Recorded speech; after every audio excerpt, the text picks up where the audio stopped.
The 1,000-year secret that made betta fish beautiful. Scientists found that the fish were gradually domesticated like dog breeds into the beautiful shapes and colors that turn up today in pet stores. For centuries, humans have been captivated by the beauty of the betta. Their slender bodies and oversized fins, which hang like bolts of silk, come in a variety of vibrant colors seldom seen in nature. However, bettas, also known as the Siamese fighting fish, did not become living works of art on their own. The betta's elaborate colors and long, flowing fins are the product of a millennium of careful selective breeding.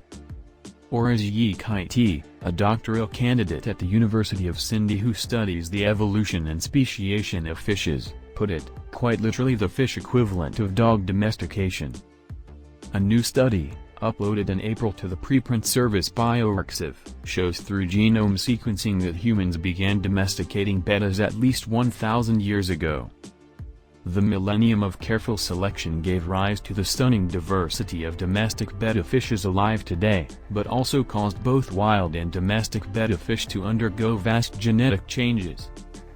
By studying the genes of these fish, the study's authors argue, scientists can learn a great deal about how domestication alters the genes of wild animals. Mr. T, who was not involved in the analysis, praised the research for being the first major study to tease apart the genetic basis for this remarkable phenomenon in fish, he said.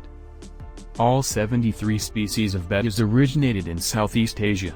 But the ubiquitous species sold in pet shops and at flea markets is Betta splendens. Domesticated bettas of this species are far more colorful than most wild species. Wild bettas can look very different from ornamental bettas, said Young Mi Kwan, a researcher at Columbia University and lead author of the study. They have short fins, duller coloration and lack the striking finish that you can find in ornamental varieties. Domestic bettas are also very aggressive, she said. You can't put two betta males in the same tank, they will attack each other and will fight to the death. Wild bettas are far less aggressive. This is likely because the ornamental species were initially domesticated for fighting, similar to cockfights, Ms. Kwan said. By the end of the 19th century, breeders began focusing on creating ornamental varieties of the fish, which had become extremely popular in the West. This history has shaped the ornamental bettas we see today, a really beautiful fish with a temper, she said.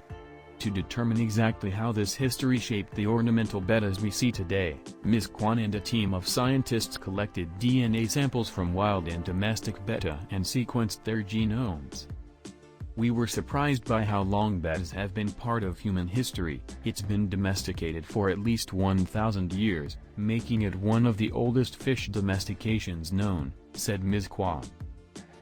That is further back than earlier anecdotal research cited in the study suggesting that bettas had been bred for fighting as early as the 13th century.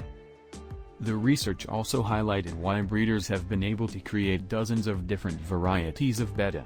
There are red, yellow and blue bettas, bettas with big fins and small fins and even bettas that resemble Thailand's flag. If you can imagine it, it probably exists.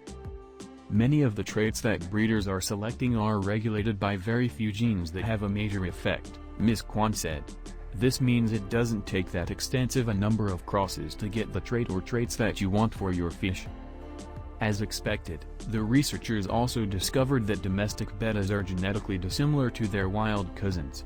However, they were surprised to find that, in past and recent years, domestic bettas have interbred with wild ones. This hybridization, which was likely the result of domestic bettas being released into the wild, could undermine conservation efforts.